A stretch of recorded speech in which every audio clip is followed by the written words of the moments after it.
All I'm offering is the truth, nothing more. Many of our problems in life are due to a misapprehension of the nature of our own power. If we clearly realize that the creative power in ourselves is unlimited, then there is no reason to limit the extent of what we can enjoy by means of this power. When we are drawing from the infinite, we need never be afraid of taking more than our share. That is not where the danger lies. The danger is in not sufficiently realizing our own richness, and in viewing the externalized products of our creative power as being the true riches, instead of the creative power of spirit itself. If we avoid this error, there is no need to limit ourselves in taking what we will from the infinite storehouse. And the way to avoid this error is by realizing that true wealth is in identifying ourselves with the spirit of opulence. We must be opulent in our thought. Do not think money as such, for that is only one means of opulence. But think largely, generously, liberally, and you will find that the means of realizing this thought will flow to you from all quarters, whether as money or as 100 other things not to be reckoned in cash. We must not make ourselves dependent on any particular form of wealth, or insist on it coming to us through some particular channel, for that is to impose a limitation, and to shut out other forms of wealth, and to close other channels. Instead, we must enter into the spirit of wealth. The spirit is life, and throughout the universe, life ultimately consists in circulation, whether within the physical body of the individual or on the scale of the entire solar system. Circulation means a continual flowing around, and the spirit of opulence is no exception to this universal law of all life. When this principle becomes clear to us, we shall see that our attention should be directed to the giving rather than the receiving. We must look upon ourselves not as a miser's safe to be kept locked for our own benefit, but as centers of distribution, and the better we fulfill our function as such centers, the greater will be the corresponding inflow. If we choke the outlet, the current must slacken. A full and free flow can be obtained only by keeping it open. The spirit of opulence, the opulent mode of thought, consists in cultivating the feeling that we possess all sorts of riches which we can bestow upon others, and which we can bestow liberally because by this very action we open the way for still greater supplies to flow in. Now, you may be saying to yourself, "But I am short of money. I hardly know how to pay for the necessities. What have I to give?" The answer is that we must always start from the point where we are. And if your wealth at the present moment is not abundant on the material plane, you need not trouble to start on that plane. There are other sorts of wealth still more valuable on the spiritual and intellectual planes which you can give. Therefore, you can start from this point and practice the spirit of opulence, even though your balance at the bank may be nil. Then the universal law of attraction will begin to assert itself. You will not only begin to experience an inflow on the spiritual and intellectual planes, but it will extend itself to the material plane also. It is not money, but the love of money that is the root of evil. And the spirit of opulence is precisely the attitude of mind which is furthest removed from the love of money for its own sake. It does not believe in money. What it does believe in is the generous feeling which is the intuitive recognition of the great law of circulation, which does not in any undertaking make its first question, "How much am I going to get by it?" but "How much am I going to do by it?" And by making this the first question, the getting will flow in with a generous profusion, and with a spontaneous and rightness of direction that are absent when our first thought is of receiving only. We are not called upon to give what we have not yet got, and to run into debt, but we are to give liberally of what we have, with the knowledge that by so doing we are setting the law of circulation to work. And as this law brings us greater and greater inflows of every kind of good, so our outgiving will increase, not by depriving ourselves of any expansion of our own life that we may desire, but by finding that every expansion makes us the more powerful instruments for expanding the life of others.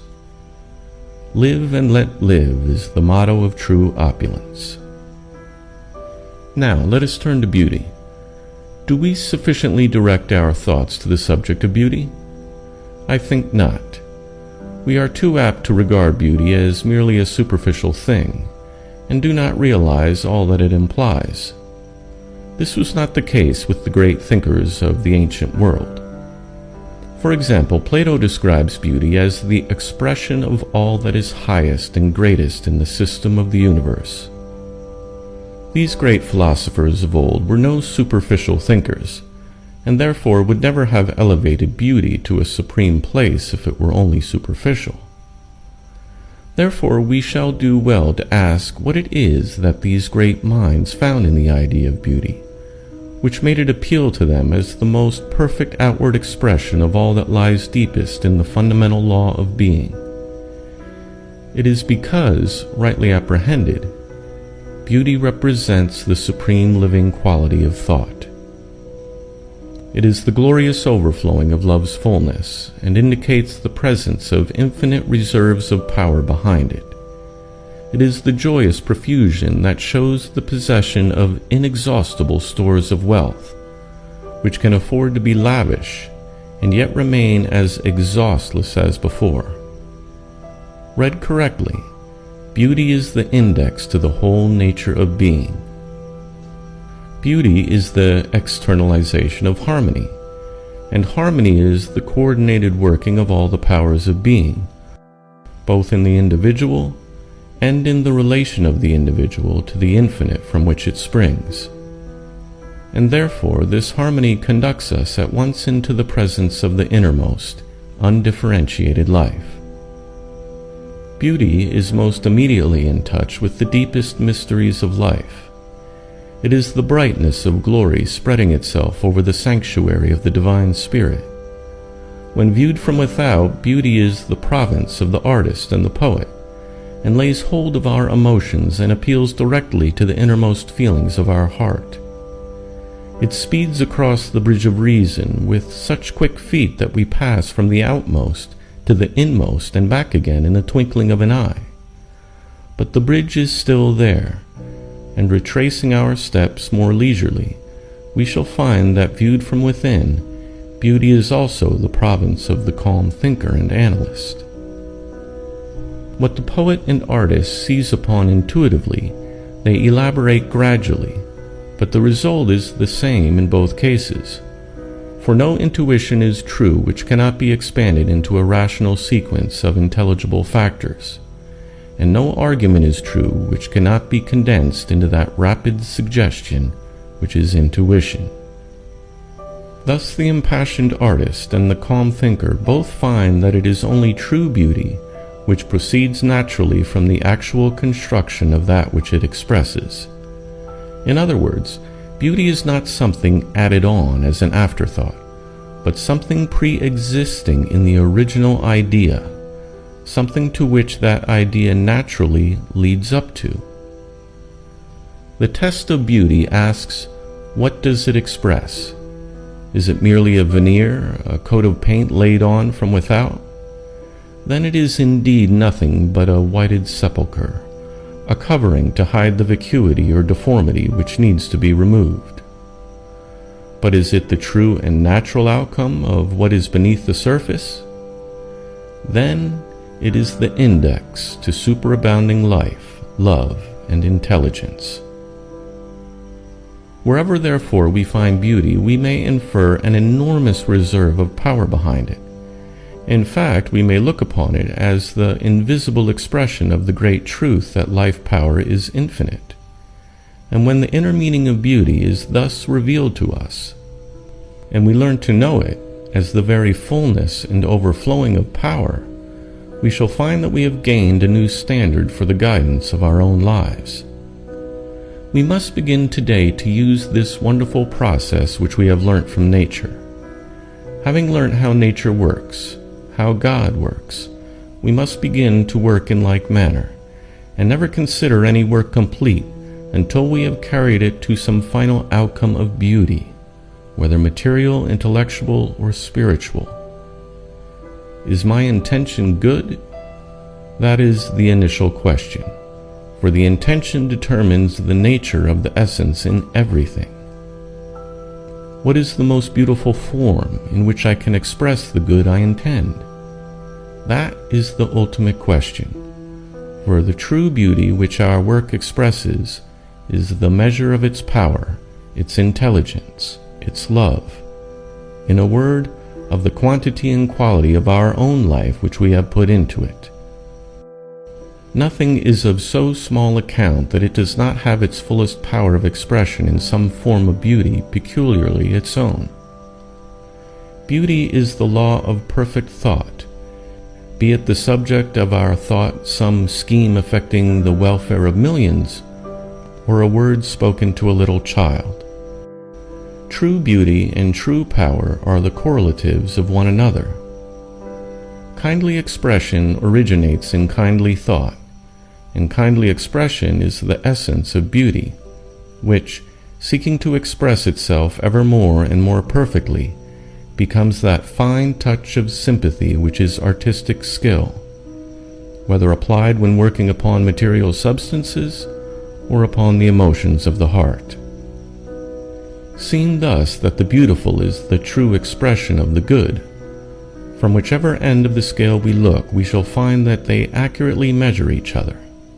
They are the same thing in the outermost and the innermost, respectively. But in our search for a higher beauty than we have yet found, we must beware of missing the beauty that already exists. Perfect harmony with its environment, and perfect expression of its own inward nature, are what constitute beauty, and our ignorance of the nature of the thing or its environment may shut our eyes to the beauty it already has. It takes the genius of a Van Gogh in painting, or a Whitman in words, to show us the beauty of those ordinary workaday figures with which our world is for the most part peopled, whose originals we pass by as having no form or attractiveness.